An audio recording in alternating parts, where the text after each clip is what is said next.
Feynman died of abdominal cancer on February 15, 1988. He was 69 years old. When you're thinking about something you don't understand, you have a terrible, uncomfortable feeling called confusion. It's a very difficult and unhappy business. And so most of the time, you're rather unhappy, actually, with this confusion. You can't penetrate the thing. Now, the confusion is because they're all some kind of apes that are kind of stupid, working against us, trying to figure out to put the two sticks together to reach the banana, and we can't quite make it, the idea. And I get that feeling all the time that I'm an ape trying to put the two sticks together. So I always feel stupid. Once in a while, though, the sticks go together on me, and I reach the banana. People say to me, are you looking for the ultimate laws of physics?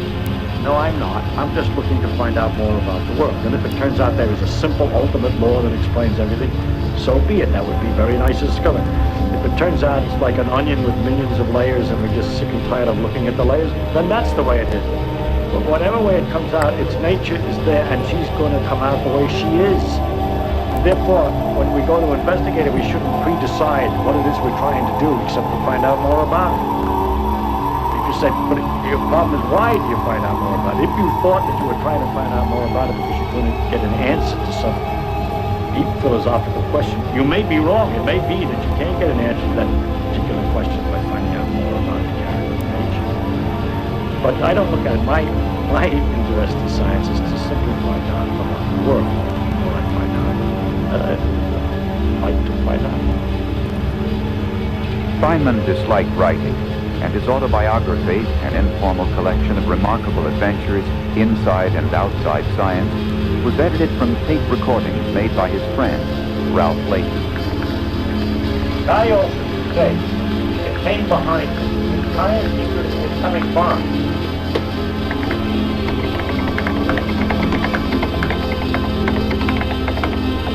I had the feeling of jewels slipping through my fingers. I couldn't believe how many crazy things he had done. He was full of surprises. He also had an acceptance of so many different kinds of people. He didn't make me feel like I'm some kind of small, infinitesimal intellect. I thought it that kind of odd that my father, who's a professor of physics and who edited his lectures, was uncomfortable with Feynman because he was able to appreciate how much more Feynman knew or what kinds of insights Feynman was capable of, and felt himself quite inadequate in the presence of Feynman. I, being so oblivious to all of this, was more relaxed. When I was in high school, one of the first honors I got was to be a member of the Arista, which is a group of kids who got good grades. And everybody wanted to be a member of the Arista. And when I got into the Arista, I discovered that what they did in their meetings was to sit around to discuss who else was worthy to join this wonderful group that we are. Okay, so we sat around trying to decide who it was who would get to be allowed into this Arista. This kind of thing bothers me psychologically for one or another reason I don't understand myself. Honors have from that day to this always bothered me. I had trouble with when I became a member of the National Academy of Science. I had ultimately to resign because there was another organization, most of whose time was spent in choosing who was illustrious enough to be allowed to join us, the organization, including such questions as we physicists have to stick together because there's a very good chemist that they're trying to get in and we haven't got enough room for so. What's the matter with chemists? The whole thing was rotten because the purpose was mostly to decide who could have this honor. Okay? I don't like it. 2 weeks before Feynman died, producer Christopher Sykes, who had known him for 7 years, recorded on home videotape a conversation with him in Los Angeles. He talked about his many adventures with Ralph Layton, including their 10-year obsession with a strange and remote country called Tanutuva. He's a very good friend of mine. I like to tease him a little, and he would have been teaching arithmetic and algebra, rather, to us in high school. And then he told us that they gave him a geography class. I know that he would do a fairly good job in geography because he listens to the shortwave, and therefore he gets a pretty good feel where everything is. Nevertheless, I wanted to tease him. So I said, "Oh, you know all about geography, huh?" And he answered, "Yeah, he listens to me." I said, "Okay, whatever happened to Tanu Tuba?" Because as a matter of fact, it was in the back of my head always. I knew that there was this country when I was a kid, that my father explained to me was an independent country that had these interesting stamps. I think he had shown me on the map where it was, and it was a purple area in the middle of some big green thing in the middle of Asia somewhere. And as time went on, I never heard of it again. And it's supposed to be an independent country, so it must have disappeared somehow. And so in the back of my mind was this question, and I said, whatever happened to Tanatuba? Because I knew damn well he'd never heard of it. And also that he'd think I was kidding him, that there was such a thing, because I like to tease by that kind of method, the country that doesn't exist. And so he said, I'm making up a country that doesn't exist. Oh yeah? I said, I got the encyclopedia, huh? And we looked it up on a map, and sure enough, there's a Tanatuba. And that was a surprise. And where was it?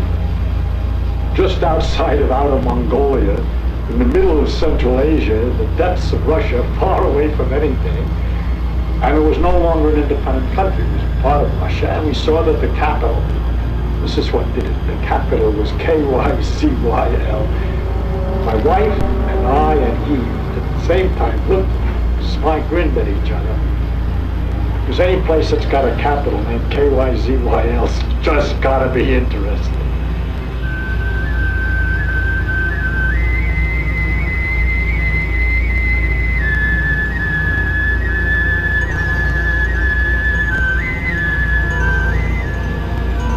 We couldn't get any information at all. We started out in San Francisco, and we were there playing drums for a ballet, a job, and then we would use the spare time to go to the library. We didn't know where to begin, so we thought we'd go to Travels in Central Siberia, which is right where it is, Central Siberia. So you get all these books of people traveling in Central Siberia. And nobody went through Tuva. They went down around below it, or they went around above it. But whenever they went through Central Siberia, they missed it, because it was a kind of a bowl. If you went down in, you'd have to climb back out. And there was no particular reason to go through it. It was just in the way, so everybody seemed to dodge it. So surprisingly, in spite of all these books about travels in Central Siberia, we found no information. Then one day, Feynman and Leighton came across a rare book published in Berlin in 1931 and written by the German historian and explorer Otto Mencken-Helfin. I was the first non-Russian to set foot in the Republic of Tuva. It took a lot of trouble to obtain permission to go. I went as an ethnologist, pointing out that ethnologists are as harmless as mushroom connoisseurs or stamp collectors. I did not bring with me especially high expectations of Kizil, though what I encountered was nonetheless astonishing. The Kizil electric plant works only when the movie theater is running. I saw the beautiful Pudovkin film Mother there. Tuvans rode from far and wide to look at this wonder.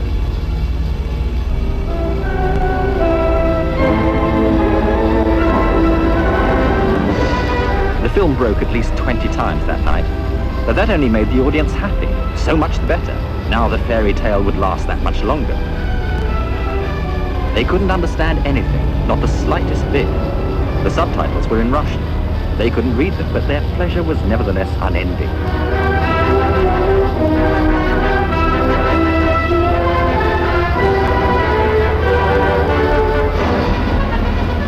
When horses appeared, the whole place went crazy. They screamed and jumped up. They had a magnificent time.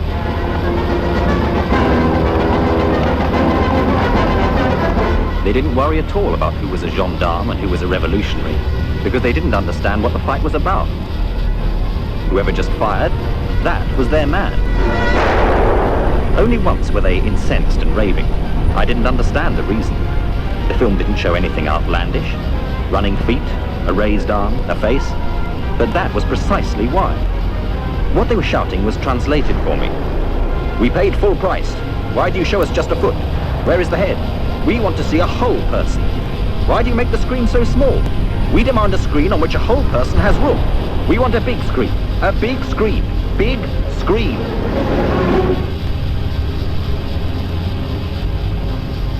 It has everything. It's still, as far as I know, has everything.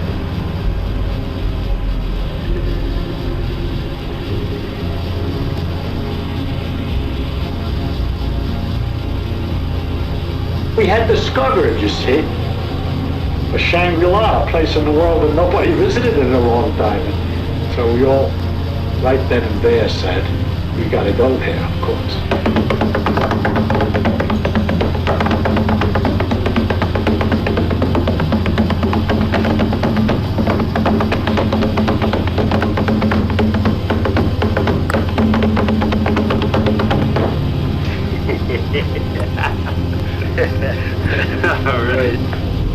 Usually, big words signify very small specialty. And the quantum electrodynamics is a big word that signifies a very big subject. In fact, it's nearly all of physics. Let me explain a little bit about the history of the problem that we three have gotten a Nobel Prize for. It's the adventure of our science of physics, this perpetual attempt to recognize that the different aspects of nature are really different aspects of the same thing. That all the phenomena that you see, the great variety of different things, can all be explained, perhaps, as different aspects of some underlying business, or some underlying laws, or some underlying simplicity. I have won a Nobel Prize, and it is a pain in the neck. And it destroys a great deal of the adventure of life for me. And it saddens, cuts off lots of things I would like to do in a sort of easy way, like a normal human being.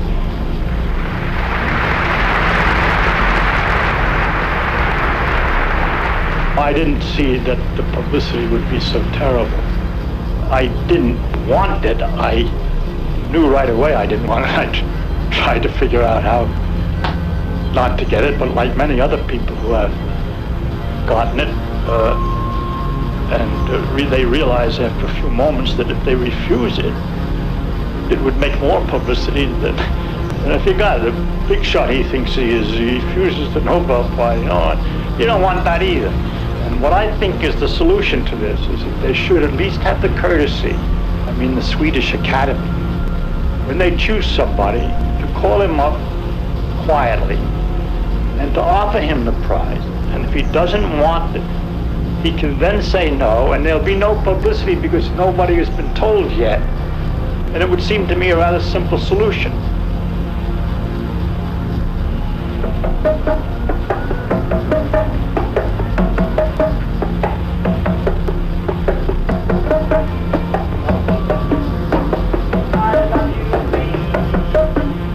And you're not doing it now.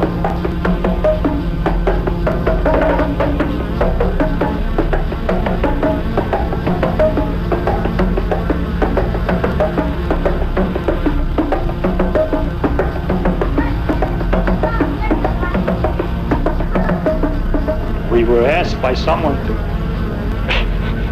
she wanted to make she wanted to make a ballet of purely percussion music. I thought that's crazy. I thought ballets were like nothing but Swan Lake and so on. So she designed this ballet, and we went up to San Francisco as if it was a regular job. We got paid, we went to rehearsals, we went to the thing. It was an extremely small ballet school. There weren't more than 20 or 30 people in the audience for this whole ballet, okay? But it said on the program, music composed and produced by Richard Feynman and Ralph Layton. So I have composed music for the ballet, okay? Well, it turns out, crazy like always, that she won a contest in the United States and then went to Europe with a section of this ballet. Some dancers, and entered a big European contest in which it ended up with just two contenders. One was a Latvian ballet group with Swan Lake and her thing. It was in Paris. She reports that the audience were always applauding more for hers than the other, but that the judges decided that the Swan Lake was better. And when she went up to the judges, which is permitted, to find out what it was that was the weakness, they said the music. So we were found out, in Paris at last, somebody had enough cultural background to recognize the fakers, right? But then we get so damn far faking it, I always find fascinating, okay? Dear Mr. Layton, we have received your letter requesting us to arrange a visit to Tubenskaya. We regret to inform you that the subject area is beyond tourist travel routes. Therefore, we cannot arrange such a visit. Sincerely, in tourist Moscow.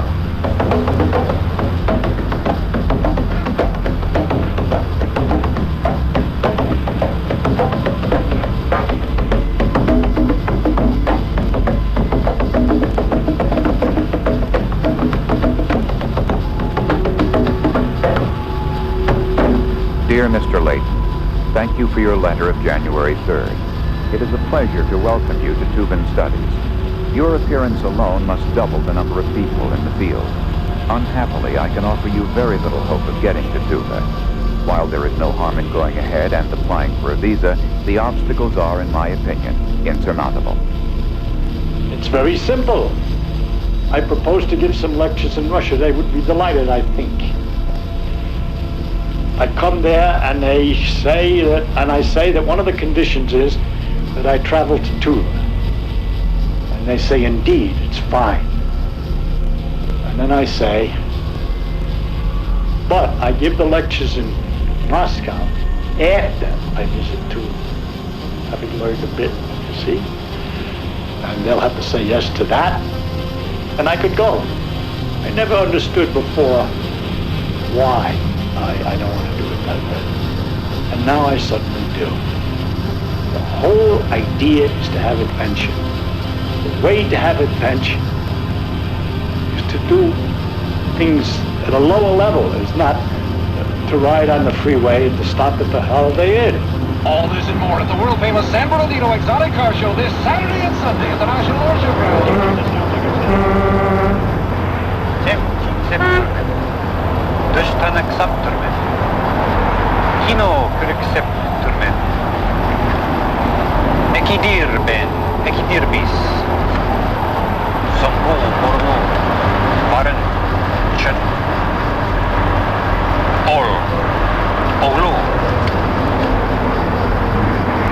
Learning to sky children. Learning to sky air children. We found somehow this Mongolian, Tuvan Russian phrase book, which was just wonderful. Kadarchilaranga baran kancharchidir iptirasine. But now that we had the phrase book, we would write it Tuvan. That would probably wake somebody up, you see. And so we struggled. This is the kind of thing I love, okay? Try to put something together. So we're taking all the phrases and trying to make the minimum changes on any of the phrases of the phrase book so that we would have as few errors as possible. We'd be able to put together the phrases in order to say, greetings to your country from ours. We have a great interest in Tuva and so on, and we hope someday to come to visit, and we look forward to see you, and greetings and good wishes, and if there's any way that you can send us tapes of the language, we would appreciate it, all this kind of stuff. And it sounds a little odd that you could make that all out of a phrase book, but actually it was a rather good phrase book. It had a lot of stuff, so that, phono recordings and things like that. So we wrote this letter into the vacuum, as usual, and nothing happened, and nothing happened. And then one day, Ralph comes running over, waving a letter in the air. He was so excited he didn't open it yet. The letter had come from Tuva, with the stamps here, Russian stamps, but it had come from Kazil, so we opened it. Then it course, we couldn't read it because it was in Tuvan. We worked very patiently back and forth because we had to go through the phrase book into Russian and then from Russian into English.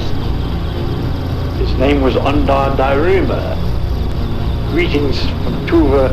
Kizil is a nice city. You will find we have a statue of the center of Asia. It was very much fun, of course, to do that and discover different ways that they speak and how their language works and so on. And that was our first piece of anything that came out of Tuva that we received. And that was the beginning of the whole. Because then it took us a number of years till we got to that stage.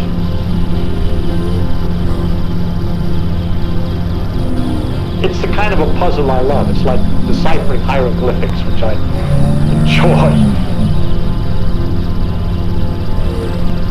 I spent a lot of time for the fun of it.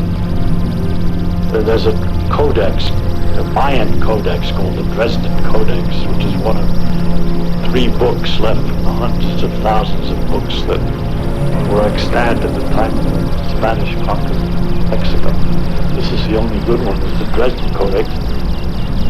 I knew that had been translated in 1850 or something by somebody.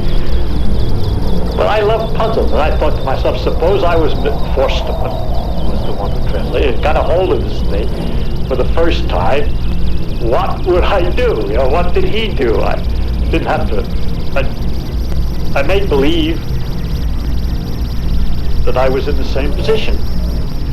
It wasn't very difficult because there were bars and dots, and pretty soon you guess their numbers, and pretty soon you find out 5 dots is equivalent to a bar, and so on. And then after that, you notice periodicities and funny symbols, which are presumably names of days that go like our week does in a period, because they were the numbers of the days and the names of the days, etc. Okay, you work all that out. And then there'd be some very, very puzzling numbers, a whole lot of calculations involving multiples of 584, and you can't figure that out, what the heck that is. And you get the idea, well, maybe it's an astronomic thing they're observing. And you discover when I went to the library at Caltech and looked up astronomical numbers, the planets, from the point of view of the Earth, Venus appears in the same position in the sky again after 584 days, after 583.92 days. And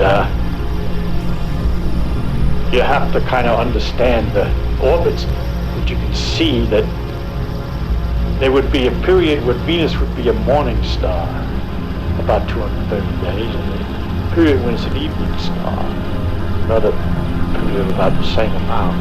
But the transition from the morning to the evening star is very quick. In one part of the orbit, when it's on our side of the sun, pass it quickly. When it's on the far side, it's a relative angular motion. It's very slow. So it would look like a longer period where you can't see it because it's too close to the sun. At that time, you see all this. You see all this fit. You know all of a sudden that you're reading about Venus and that they had made all these observations. You get one heck of an excitement, just like physics discovery or something. Even though I know it's all been discovered, I didn't know it, that's all. I was doing it for the fun of it, see what I could discover. Discover eclipse numbers that I finally figured out, the periods of the moon, and eclipse prediction tables, and things in this thing. It was very exciting, and that's an example. But what I really mean by deciphering hieroglyphics is more like cryptograms and puzzles, where you know there's sense behind this damn thing. The problem is to extract it with whatever tools and clues you've got. Now that's not so fun.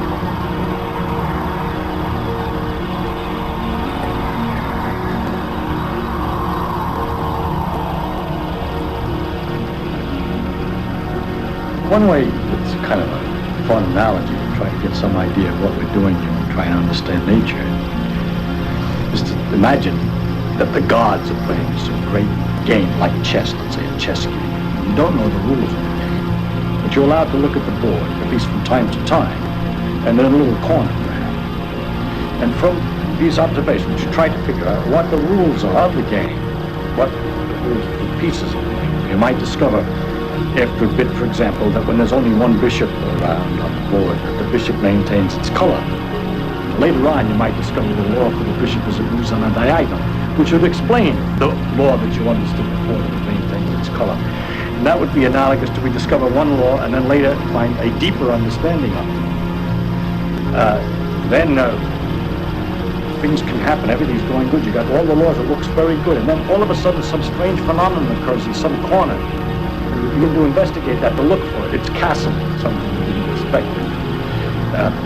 We're always, by the way, in fundamental physics, always trying to investigate those things in which we don't understand the conclusions. We're not trying to check all the time our conclusions. After we check them enough, we're okay. The thing that doesn't fit is the thing that's the most interesting. The part that doesn't go according to what you expect. Also, we could have revolutions in physics. After you've been noticed that the bishops maintain their color and they go along the diagonals and so on for such a long time, and everybody knows that. And you suddenly discover one day in some chess that the bishop doesn't maintain its color, it changes its color. Only later do you discover a new possibility. The bishop is captured and that a pawn went all the way down to the queen's room to produce a new bishop.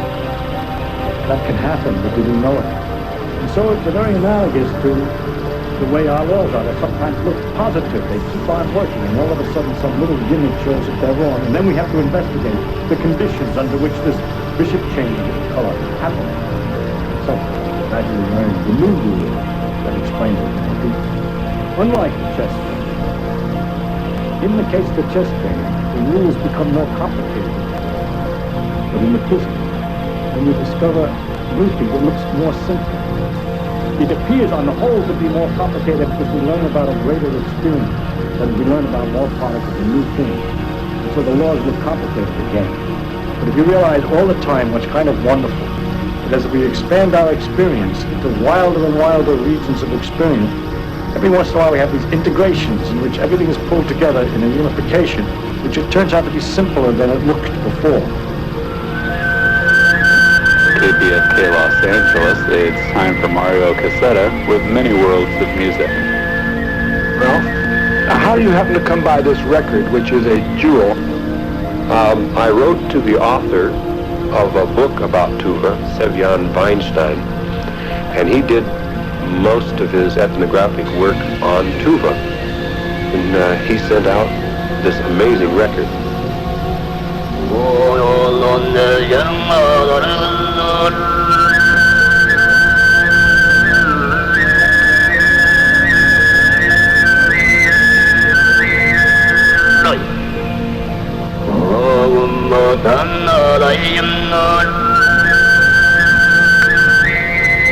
Most people I talk to think that there is a flute or some other instrument accompanying the singer at the same time, and they're really astonished when they hear that it's one person making both of those tones.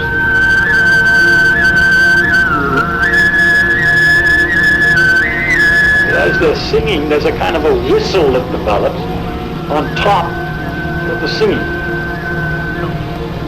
And so it sounds like a man with two voices.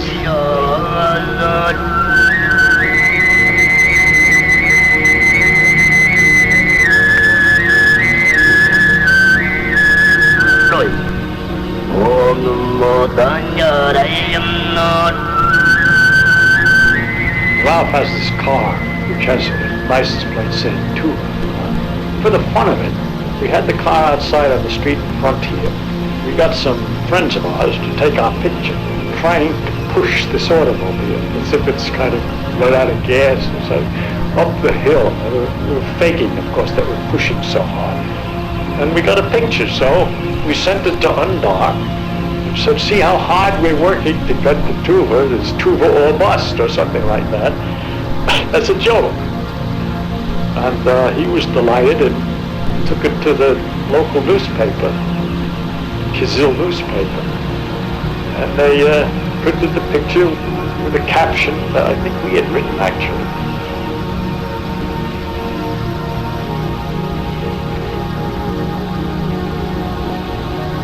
somewhere along the line we found out that botanists, a group of botanists who were able to go to Tuva, looked to us that they were counting leaf buds or whatever you do when you're a botanist. And we were kind of disappointed that these guys had gotten there ahead of us, and also that they hadn't fully appreciated the wonderful place we imagined that they were going to. But we got from them the idea that the reason it was easy to go is that they had something to do. So we had to find some kind of a thing that would officially make sense that we had to go to Tuva. Then Ralph found out that there was going to be a great throat singing contest and conference for a week, somewhere way out in the west edge of Mongolia, right near Tuva. It was a part of Mongolia you don't ordinarily go, and it was right near Tuva. Of course, there were various fancy dreams of our donning old robes and old rags and so on, because we'd meet these guys. We'd meet the Tuvans in Mongolia, and then they'd carry us back in their wagons. And we'd see a part of Tuva. Maybe, okay? I know we were all excited to go to this. See, even if we didn't get to Tuva, that would have been interesting too. You have to understand that every plot, even though it was a high chance of failure, as far as the ultimate aim was concerned, would always turn out, we suppose, to be a big adventure after all. It ain't everybody that goes across to visit the throat singing conference in the western part of Mongolia. So we tried to join up and sign up for this and get everything ready. And there was a change in the government, and the Minister of Culture changed. And he decided they weren't going to have a throat singing conference in Mongolia. So that fell through.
Sitting next to a swimming pool, somebody dives in, and she's not too pretty, so I can think of something else. I think of the waves and things that have formed in the water.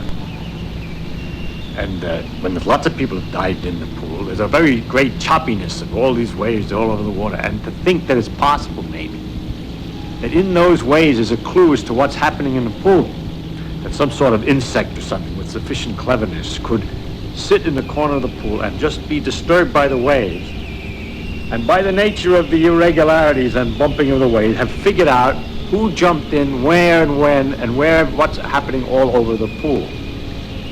And that's what we're doing when we're looking at something. The light that comes out is waves, just like in the swimming pool, except in 3 dimensions instead of the 2 dimensions of the pool. It's going in all directions. And we have an 1/8 of an inch black hole into which these things go, which is particularly sensitive to the parts of the waves that are coming in a particular direction. It's not particularly sensitive when they're coming in at the wrong angle, which you say is from the corner of our eye. And if we want to get more information in the corner of our eye, we swivel this ball about so that the hole is a place to play. Then it's quite wonderful that we can figure out so easy. That's easy because the light waves are easier. The waves in the water are a little bit more complicated. It would have been harder for the bug than for us, but it's the same idea. Figure out what the thing is that we're looking at a distance.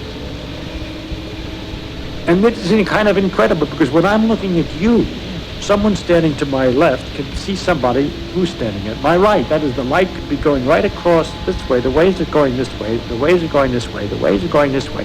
It's just a complete network.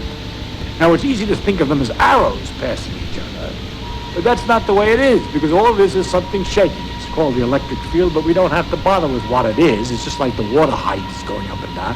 So there's some quantities shaking about here.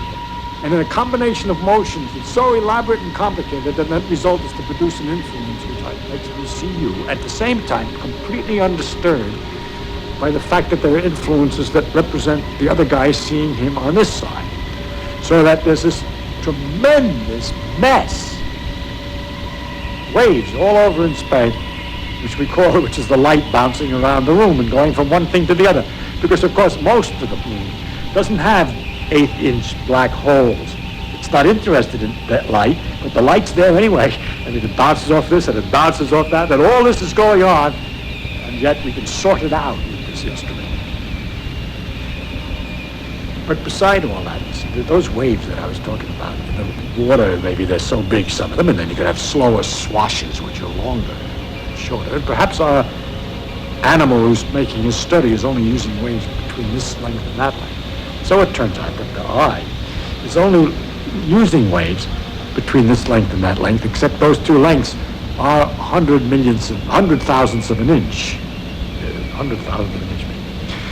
And what about the slower swashes, the waves that go more slowly, that have a longer distance from crest to trough? Those represent heat. We feel those, but our eye doesn't see them focused very well. We don't, in fact, at all.